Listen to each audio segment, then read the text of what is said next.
Steve Jobs, Elon Musk, Warren Buffett, Bill Gates, Ted Turner.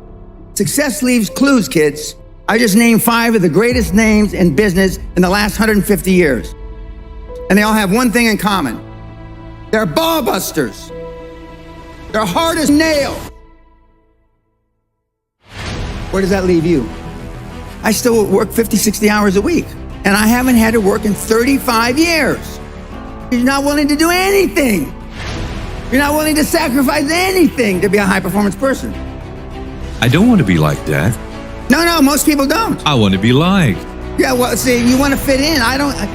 I'm the only speaker that you're ever going to hear that really, with all his heart, doesn't give a shit. If I leave here you liking me, I did something wrong. Well, the most important thing is self-esteem. The people that we read about, the people that we admire, the Elon Musks, the Steve Jobs, the Warren Buffetts, etc., all have one thing in common. They have extremely high self-esteem. Of course, you've heard me say this before, self-esteem is built the first 7 or 8 years of life. And unfortunately, we're with our parents the first 7 or 8 years of life.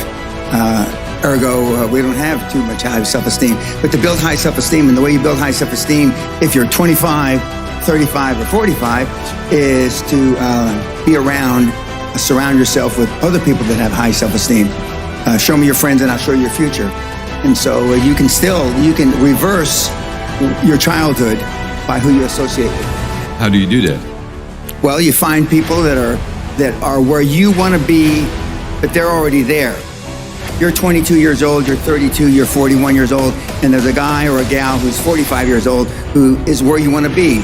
They've accomplished a lot of things. If you're into, they're saving the world, they're using their money for good causes, go associate with those people, be around those people. And they're easy to find, but they're not going to knock on your door. They're not going to come to your apartment or your flat and ask you, oh, can I help you? And the best tool I've ever seen, it's like it was designed for this, is LinkedIn. It's the best social media tool for what we're discussing.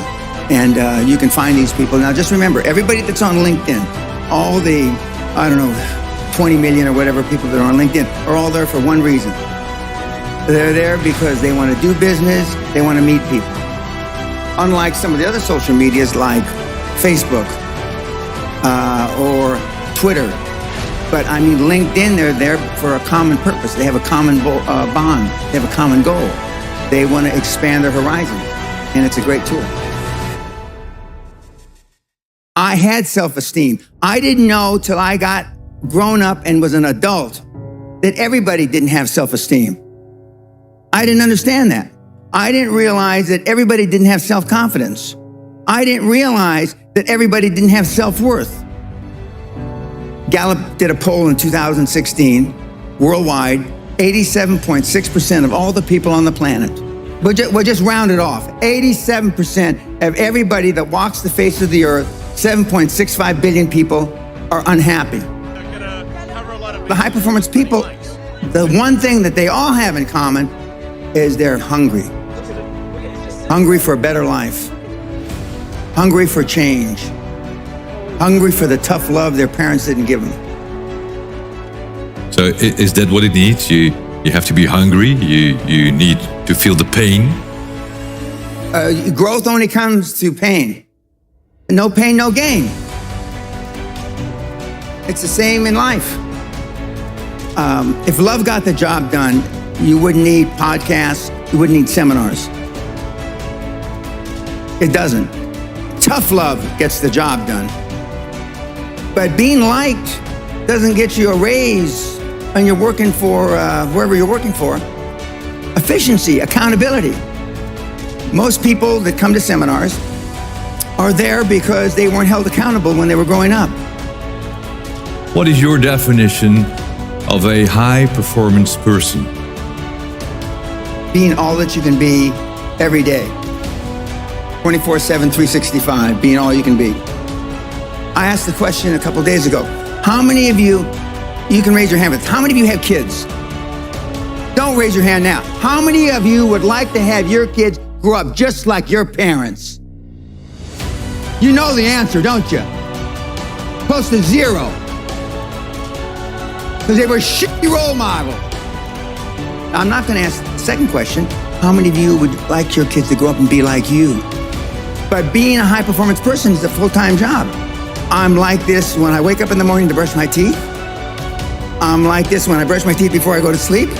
I'm like this 24/7, 365, and I've been like this for the better part of 50 years. I'm always like this. I'm always pushing the edge of the envelope. But the sun is going to gobble up the earth in about between 7 and 11 billion years. Although I'm planning on living a long time, I'm not going to live quite that long. But I just work hard. I don't know any other thing than hard work. And hard work is out of favor now. It just is. But I'm a dying breed. I'm a Neanderthal. I understand that. I'm sad to say that because I know it's a sad commentary for the human race. Because you're not willing to make any sacrifices to be high performance. I still work 50, 60, I don't consider it work. I still work 50, 60 hours a week. And I haven't had to work in 35 years. So the bottom line, you're not willing to do anything. You're not willing to sacrifice anything to be a high performance person. It sounds strange in hindsight. I found making $450 million easy. Easy. And I wanted to do something more with my life. And so when I got into the financial coaching, I wanted to change the fabric of financial coaching, which I have.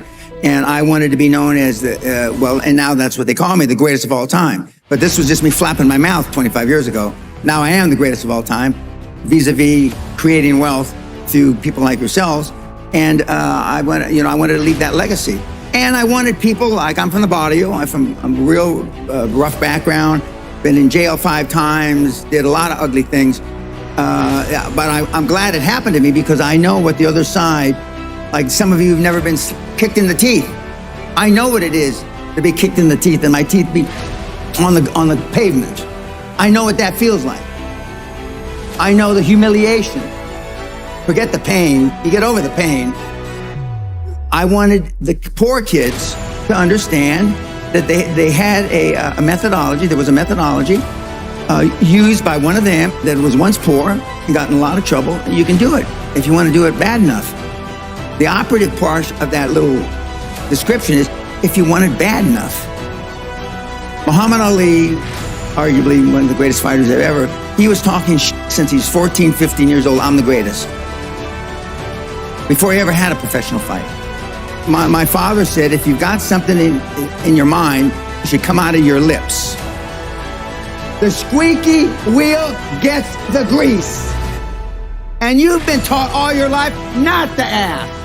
You've been trained, keep your head down, don't embarrass yourself, don't embarrass the family, don't say things that may not happen. And I do just the opposite. I tell you to set goals beyond your lifetime. I tell you to set goals as soon as humanly possible. When kids come to me, they want to make 1 million, 10 million, and then when they've made 100 million, they say, Mr. Pena, we would have never, ever dreamt that we could create 100 million until we met you. You will never exceed your highest expectation. You will never exceed your highest, craziest thought. Never. That's a guarantee. But kids, you can have whatever you want.